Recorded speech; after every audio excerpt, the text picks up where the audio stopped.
Okey, Assalamualaikum warahmatullahi wabarakatuh. Selamat jumpa lagi dengan saya hari ni. So hari ni saya nak share sikit pasal kereta ni. Ni kereta Honda Accord Honda Accord ni Honda Accord tahun 2000. Tak silap saya kereta ni tahun, lupa dah saya tahun bila. Nanti saya check balik. Tapi Honda Accord ni masih ramai lagi pakai. Hakik ke bang? Sebelum saya nak cerita pasal Honda Accord ni, saya nak minta abang agak share boleh? Share, lepas tu follow saya, lepas tu like saya sikit boleh? Kita kasih support sikit. Okey. So sambil-sambil tengok video ni, sambil-sambil makan nasi, makan keropok tu, jom layan saya review jap. Okey, so inilah dia rupa Honda Accord ni. Honda Accord ni masih ramai lagi pakai bang.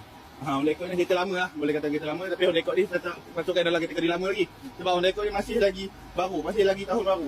So Honda Accord ni abang boleh tengok dekat sini, saya dah tinted bang. Saya dah tinted baru, cat pun baru. Kereta ni cat baru, bukan cat lama. Kereta ni saya betul-betul baru cat, berkilat.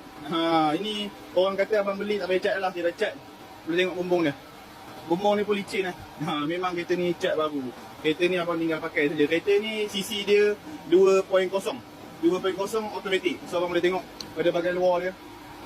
Cantik lagi ya. Kereta memang cantik sangat-sangat. Tak ada lah. Janganlah expect kereta ni macam kereta baru, tapi saya cuba buat dia jadi baru. 2000 Puspakom. Kalau betul-betul nak, booking dengan saya. Kalau betul-betul percaya dengan saya, booking dengan saya. Jangan lambat. Nanti kalau lambat nanti kalau orang lain beli habis. Dengan saya kereta alhamdulillah setakat ni cepat keluar. So kalau saya ada booking, cepatlah keluar. So abang kakak kalau rasa tu nak, booking je terus. Betul-betul datang, nanti dah siap Puspakom, datang tinggal ambil kereta, bayar balance je.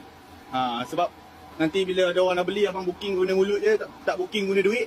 Nanti orang lain beli, letak duit, habis dia lepas. So siapa-siapa yang nak datang kedai saya, tolong inform saya dulu. Takut nanti kereta yang abang nak tengok tu dah jual.